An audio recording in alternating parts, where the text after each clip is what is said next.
Daniel chapter 7, we're going to begin in verse 15. We are going to, our title is found in verse 28. We're going to verse 15 through 28. And it's hitherto is, and our title is the end of the matter. Excuse me, the end of the matter. And I said we're going to preach on the second coming of Christ. And it's been a while since I've done this. And I hope that maybe I'm not doing too vague a thing and maybe too quick where people don't learn or retain. And I know that it was a hot topic when we got saved. See, I don't know what's going on today in churches if people are getting saved and then this is still a hot topic. Do you think it's still a hot topic? There's a lot of things going on politically, you know. But people want to tie in the internet and the cell phones and things that are going on politically and worldwide with the end of the world. And I said I'd open it up. Am I okay or no? Can you say the title and the reference again? Say that again. Oh, the reference, Daniel 7, verses 15 through 28. And the title is in verse 28, the end of the matter. And I said I would open it up for things about that, what we know, and beyond what we know, or what people assume is going to mark the end of the world. I mean, it was a big deal. People were giving me books. The moment we got saved, what was the market? By the way, what was the market of the beast going to be? Anybody? The UPC code, the barcode. What was the 666 in the UPC code? The dividing, the numbers indicating different sections of the... Yeah, the two long lines in the beginning, two long lines in the middle, and two long lines at the end. 666, and those two long lines represented sixes in the barcode. I think that's all hogwash. I read the book, and after you read the book, you could actually describe what we're talking about in about 3.5 minutes and put the book aside, because it's just tons of blabbing there. Okay, the barcode. What else marks? The mark of the beast, the end days. You could go to this coronavirus. People could be going there. Is anybody going there to the end of the world? On the coronavirus? What horse is that? The pale. What's the last horse? There's a red horse, a white horse, a red horse, the black horse, and then the pale horse. No, it's the black horse, then the pale horse. All right, anything else marking the end of the world? In the Bible, you can use the Bible or anything in the Bible. And say that again? The title of the book, Satan is alive and well, living on planet Earth. Oh, okay, I never heard of it, and you read it. Yeah, I've read it. You've read it. That was when I got saved. Really? You got saved off of it. You know, the end of the world. It scared him to death. And things are still... And, yeah, scared him to life. And the world is still turning on its axis. Give me some others. I mean, it was a hot topic. 88 reasons why the Lord is coming back in 1988. He did not come. Then Ruckman had 89 reasons that he was coming back in 1989. The Bible talks about the mark. The mark of the beast? On a person. A mark, such as the mark of the beast. The talk was that there was an implant something. Oh yeah, the implant. Yeah, they do that. They do that with GIs. They do that with animals. And in the news, you hear that going on with animals. God is slow moving. I mean, he's not in a big hurry. It's slow moving in our eyes. He's right on time in God's own eyes. He's always right on time. And implanting is taking place. How would the batteries be charged in an implant? This is another one. I think about things that I've been told over the years. Motion, there was a lithium battery, was one of them. If the battery breaks, you're supposed to break out in leprosy. And that's a sign of the end days. Leprosy is coming back. Big time. Chapter and verse, I don't know. The Bermuda Triangle. How many locations are there like that in the world? 7? I've always heard 3. You could be right. I've heard 3. That you can go in and they come in, the devils are going in and out in the Bermuda Triangle. And what did you say, Joe? What was your thing? You said something. Oh, motion. Yeah. Oh, I see. Yeah. The battery can be charged by motion. You got battery. That's pretty archaic, but that is a way to do it, by motion. They're doing it, powering cameras that hang out in trees so people to watch nature and things. The action of the going up and down causes a slight magnet to go up and down a coil, and it's low power. It's all you need. Very low power. Well, let's stick with the end of the. You're talking about powering something. Powering stuff in your body, like Joe was saying. Okay. Well, I brought that up because it was brought up as to it was going to be done with a lithium battery.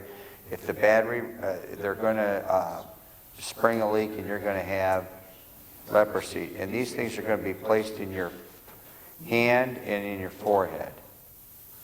What's placed in your hand and forehead now, getting back to the end of the days? Right now, certain people are at once a year, Ash Wednesday. You receive the mark here, you can receive it on the back of your right hand. Ash Wednesday. So the mark of the beast is given today. Name some others. The 666 attached to the number of his name. How many people have they attached that to? See, if you count by 3s, divide by 2, multiply by 100, and then you do the inversion and the square root of that to the third power, everybody is 666. See? Who is 666? Hitler's 666. JFK is 666. Ronald Reagan. Why is Ronald Reagan 666? Folks, this is stuff that's out there. I'm just throwing some stuff out there. What's his middle name? Wilson. His first, middle, and last name all have 6 digits. 6 digits. 6 letters. 6 digits. 6 letters. That's how they come up with Ronald Reagan being 666. They probably do it numerically. The World Wide Web, www. W is 6 in what language? Deutschland. In what? German. Is it in German? I think it's Greek or something. But it's true. The W is the number 6. It's 666. The World Wide Web, www. Has anybody not heard these things? Don't be shy. Kathy, you have not heard. Anybody else not heard these things? Not heard. Everybody's heard these things? What else marks the end of the age, end of the world?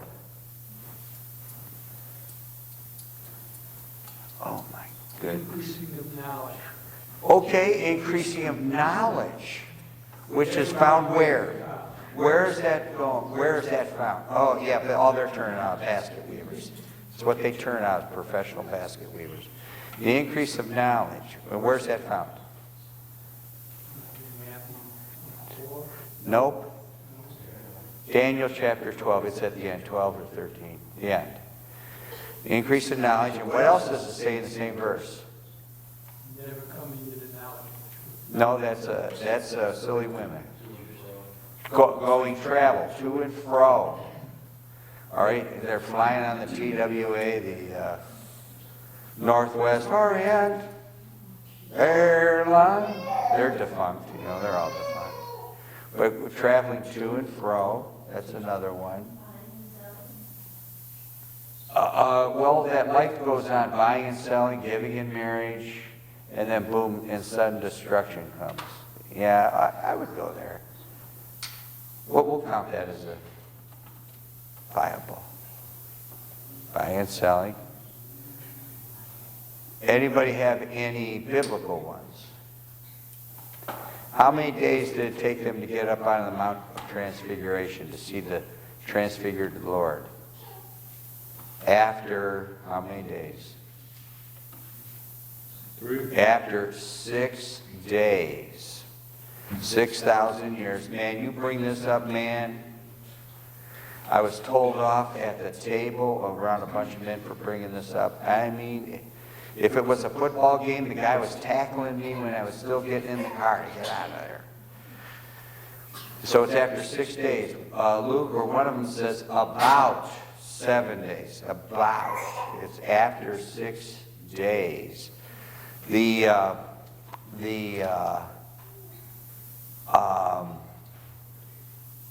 Good Samaritan pays how much to take care of the one that is injured?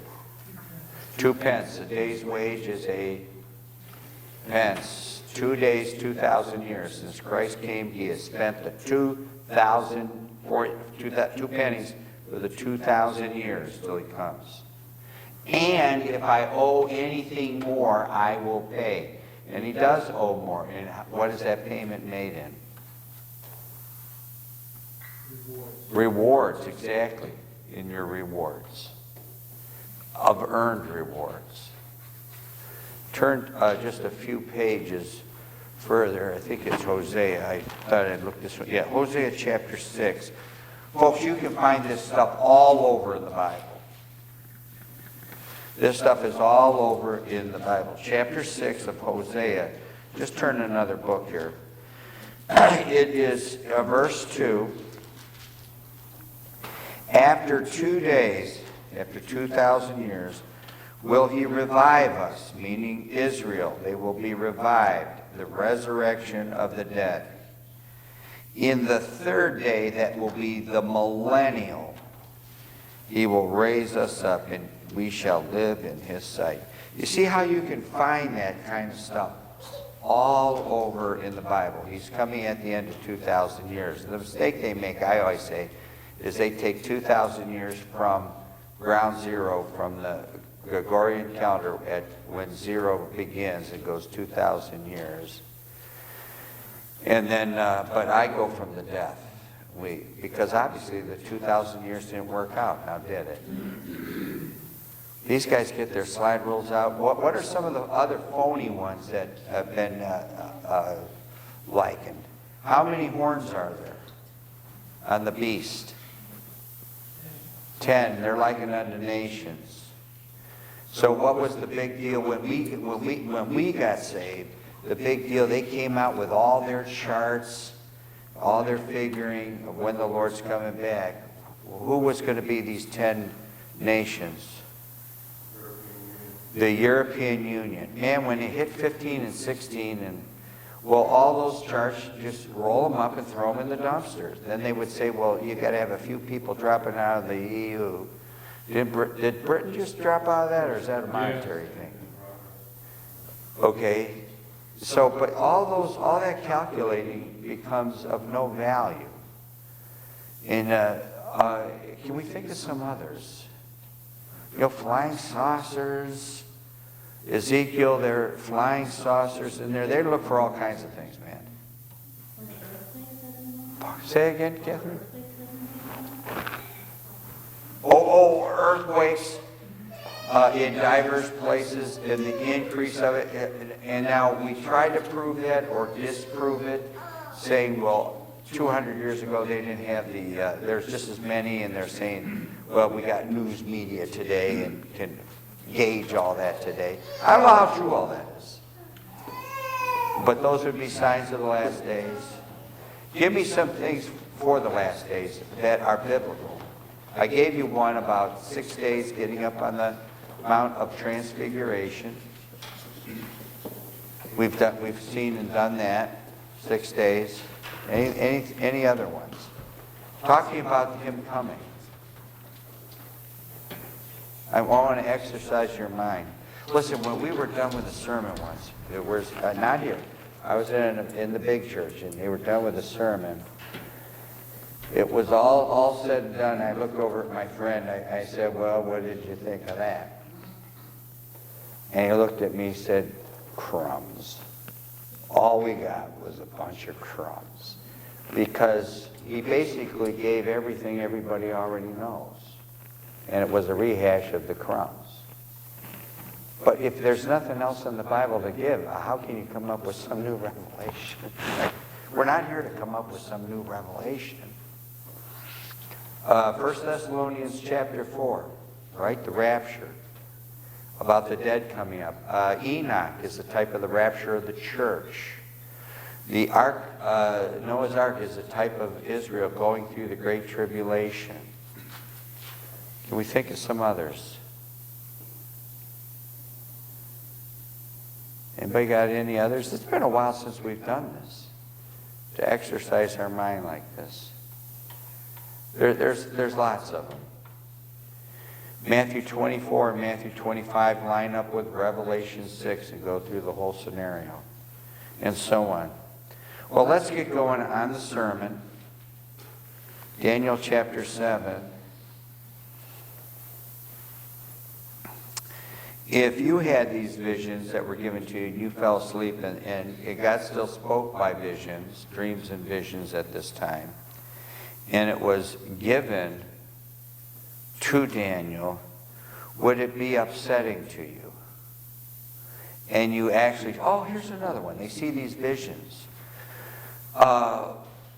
In the book of Revelation, you have these insects or these devils come out of the bottomless pit, and they have teeth like a what? Lion, and they have hair like a woman. Like a woman. And a face like a man. Oh, and a face like a man. Yeah. What do they liken all that stuff up to today? They bring it right up to today. The hair like a woman is what kind of a flying object? You've never heard it? Well, then I just haven't said it in a while. You heard the helicopter story. For me? I don't know. It could have been, but we heard it. It's the helicopter story. See, is that he really saw helicopters. And he basically describes it as best he can. It looks like hair like a woman. All right, in other words, what John is seeing in these, what he's seeing in the book of Revelation is really tanks, flamethrowers, helicopters, atomic bombs, and then he can only best describe it as he can describe it. Could that be true? Nope. One says no, it could be true. You say no. Hey, listen, it's a free country. You can believe whatever you want. The stuff that comes out of the bottomless pit are devils. Oh, I know, brother. That's what I believe. It's not going to be like These are spiritual things. It's spiritual things. They'll sting a man, and a man will not be able to die for 6 months. They'll try to die, and they cannot die. These are really some wild things. Wild things. All right, so if you had this dream and you're all upset, what does it upset? It upsets your heart and your head. Your heart, try if you could, all right? Try if you could. Your heart and your head. I, Daniel, was grieved, verse 15, in my spirit, in the midst of my body. In the midst of the body, I think it's grieving his heart. It's very, very upsetting. Now, he has these visions that are being given to him. In the midst of my body, and the visions of my head. So the heart, and we have all H words tonight. The heart and the head are really being troubled. Really, really being troubled. When he sees all of this stuff going on. By the way, with all that is said and done, with diseases, and they had the second coming was coming in World War I. I could see where people thought that this was it. World War I was it. They had the visions of Mary, which is nothing more than the visions of the devil, and that is what was it was Our Lady of what? Fatima. You got Fatima. You have Lady of the Roses, which is Lady of the Lords, I think. You have these different visions. You can see where World War I, they could think this is it, the end of the world. World War II, people have thought these things along the way throughout history, that this is it. In doing other reading, there's some others that would have taken place in the 1800s. There's the legend amongst the Indians of the long night or the long day. There are these legends of the long night and the long day, which would line up with the hours of darkness on the cross, or when during some of these battles that the sun was stayed and so on. It lines up with all that stuff. So it affects the heart, it affects the head. Verse 16, I came near unto one of them that stood by. I assume, without backing up and looking at this, he's talking about the four beasts in verse 3 of Daniel 6, and I would assume these are, or an angel showing him these visions. I came near unto one of them that stood by, and asked him the truth of all this. So he told me and made me know the interpretation of the things. So our third H word, we have 15, I think we have 15 of them tonight, is he reveals the interpretation of the hidden. He interprets this for him to know. By the way, in the end, did he actually know? I think he's just as whacked out, confused at the end as he was during the middle. He really doesn't know the end. And we have people try to figure this stuff out. And they can't figure it out. Like the Bermuda Triangle, how you could tow a ship and the ship vanishes, but you're still towing a ship.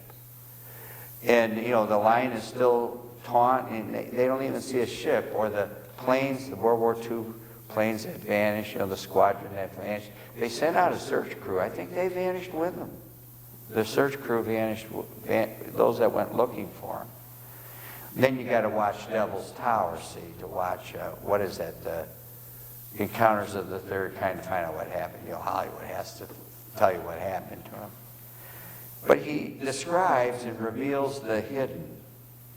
Verse 17, these great beasts, which are four kings which shall arise out of the earth. So he gives and tells you can use the hereafter, I use the history. He gives then the history of the earth. And the history of the earth, they say the theologians claim. Now, we're not talking about theologians from 200 years ago. I'm talking about more modern day, the last 50 years. Usually after Larkin, there's no revelation on this. As the interpretation and mapping this out about 1900, 1905, there is nothing new under the sun of this. And so these four beasts and these four kings, I don't know if it's these nations. It could be the Greeks, like Alexander the Great. Another one was the Persian Empire. You could go to other places in the Bible to see some of this. And the last one would be, there's another one in there, I can't think of what it is. What's the last one? It would be the Roman Empire. Now, another place to find these things is the Nebuchadnezzar's statue, that he has this vision of a head of gold, then it turns into silver, then it turns into brass, the legs are brass, And then iron and clay are the toes. And then what smashes the toes? A stone that falls from heaven or rolls off a mountain. Then the stone does what? What happens to the stone?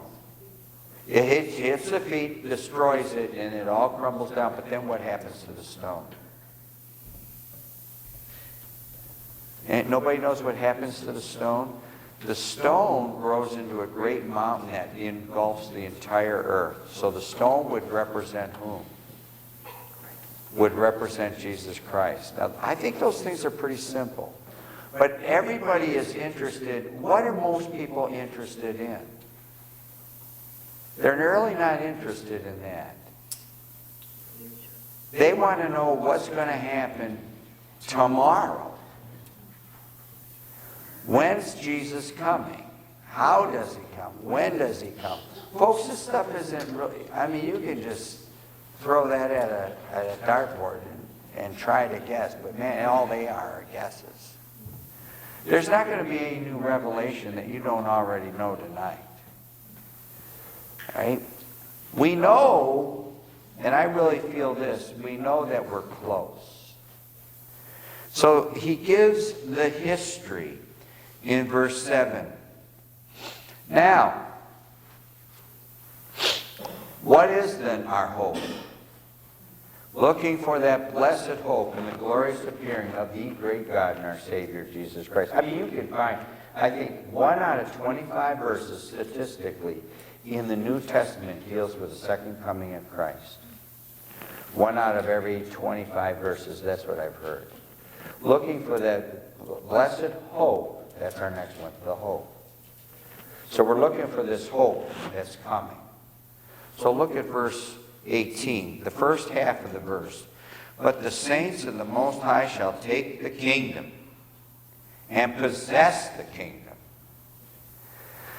So it's kind of like this. If you study about the end days and you get consumed in that, and people do get consumed with that, they then waste basically their Christian life by being overly consumed. I'm not saying they should be. Is there a reward associated with the second coming of Christ? And what is that reward? It's the crown of righteousness. All right, and that's found in 2 Timothy. And also for all those that love his appearing. So if I fail to preach on this, and then you forget about his second coming, then technically I've heard one preacher say, you're robbing all the saints of that crown. So I need to bring it up. I need to bring it up periodically. We should be thinking about that. All right? So our great hope is, and then you can look at it this way. Well, what difference does it make? The Lord's coming anyway. That's true. What difference does it make? The Lord's coming anyway. And the saints get the kingdom. Meaning, we're the winners. We know the end of the story. Sermon over. The sermon is basically over. We're the winners. The devil's the loser. We win, they lose. Right? The hope. And then, if you continue on in verse 18, take the kingdom and possess the kingdom forever, even forever and ever. And not just forever, but whenever it says forever and ever, that means how you and I think of forever. Because they're to burn the light in the temple, it says forever. You know, we have to have our light burning, right? But that light's not burning in the temple in Jerusalem. That forever is over. Forever and forevermore. See, when it says that, that means forever. And it basically is, my sixth one here is heaven. The heaven that we expect. We will have this forever. Not only the hope of his coming, but we will be in possession of that forever. Forever. Now, you could say that's the end of the story. What more do we need to know?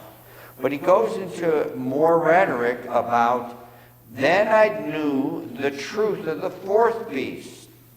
Verse 19, which was diverse from all the others, exceeding dreadful, whose teeth were of iron, and his nails of brass, which devour, break in pieces, and stamp the residue with his feet. So, we look at what iron means in the Bible, what brass means. Brass means what? Judgment. We could look at those things. I don't think it's worth looking at, but we can look at those things. Those things, and you know those things, right? Because someone taught you those things. And of the 10 horns, what grows out of those 10 horns? Anybody recall what grows out of one of the horns? I think the horns are broke off, or the other he-goat, the horns are broke off. He breaks off horns off a he-goat. What grows out of that? Anybody knows? A stout horn. Another little stout horn, speaking great swelling words. And I think the horn is full of what? Full of what? You got it. Are you reading that? This one has eyes. Okay, that one has eyes. See, look at you did that pretty quick. No, well, we're following along. Oh, is it in there? Well, this one, there's 10 horns that were in the head, in his head. Does it say that there? Oh, yeah. Even of that horn that had eyes. I didn't know it was in there. I'm just going off our memory of the things that we should know. One of the horns have eyes. It speaks great swelling words. That is then, who is that individual? Antichrist. Pardon? Antichrist. That's the Antichrist. Yes, sir. So verses 19 and 20 is the horn.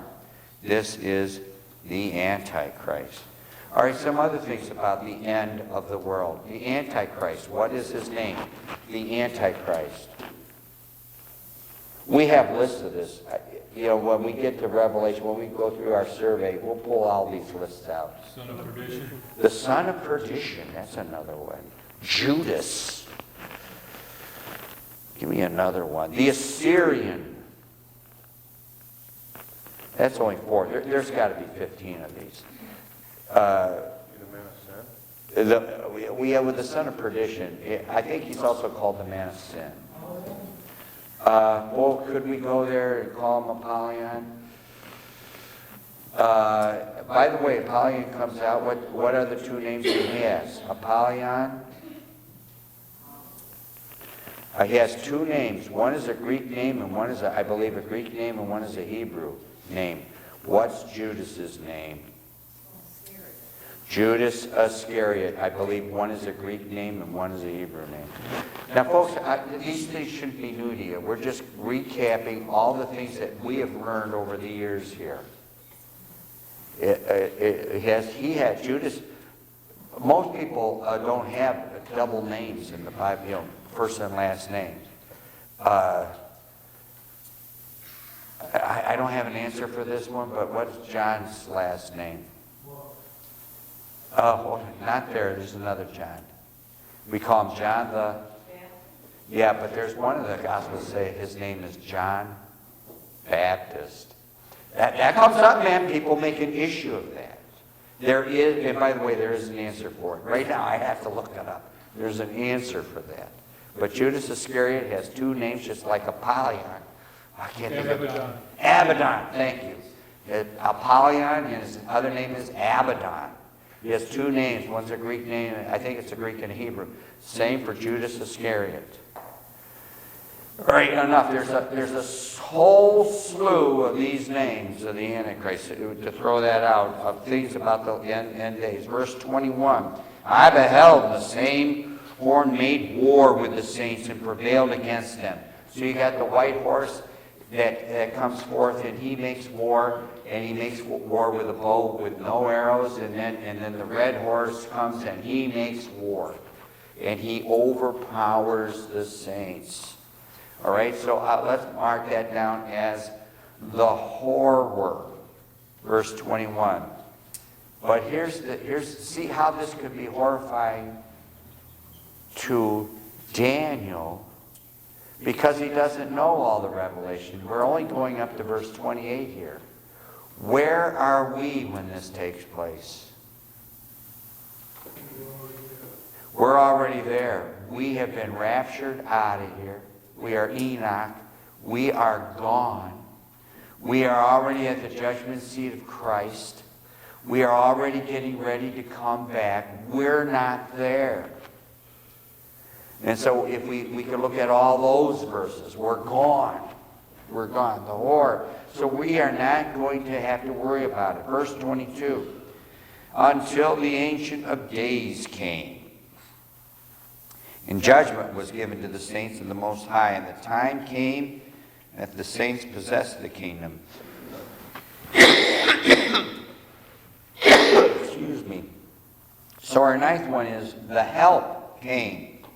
Help came. Ancient days came. Judgment was given to the saints of the Most High. Where does it say that we shall judge?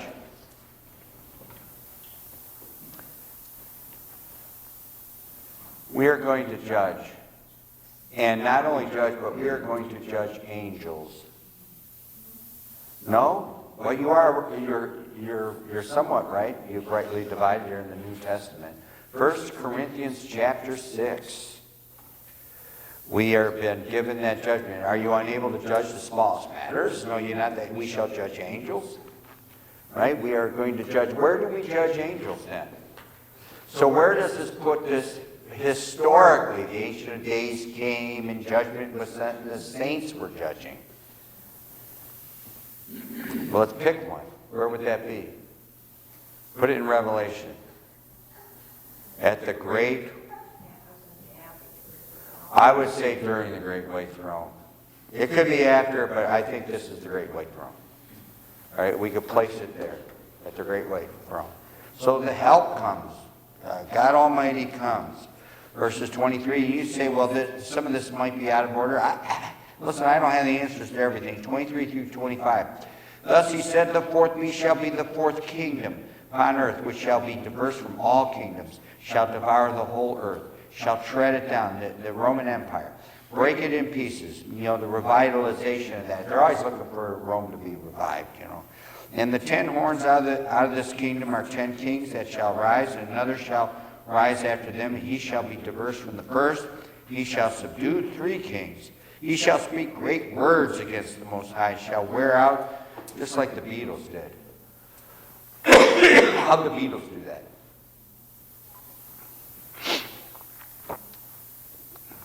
The Beatles actually came out and stated that. What did the Beatles, and I think they apologized for it later. That's not the story. What did they do? What's the story? Said that people were paying attention to Beatles more than God. Something to the fact that they're more popular. And he was just making, but the whole entire story is he was just making a statement. He wasn't saying that you should or whatever. But I understand what you're saying. Yeah, he was kind of criticizing people for... He was actually criticizing you. I haven't heard. I only heard it.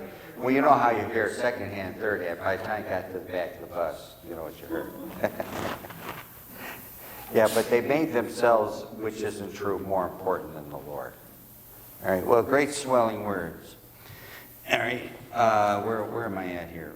Verse 24. Another shall rise up, he shall be diverse from the first, shall subdue the 3 kings. He shall speak great words against the Most High, shall wear out the saints of the Most High, and think to change times and laws, and they shall be given into his hand. And this is our 10th one, and that is the hour that he's been given into the hand, until the time and times and the dividing of time. We interpret that as how long? 3.5 years. The time is 1 year, and at times that's 2 more years and a half a time. That's the 3.5 years. The last half of the Great Tribulation. You see that? Of the 7-year trib. That's the last half of the trib. It's all there. That is the hour that he has been given, and he knows he has little time. We are pre-trib, not mid-trib, nor post-trib. We are pre-trib. We are raptured out of here before the tribulation begins, the hour.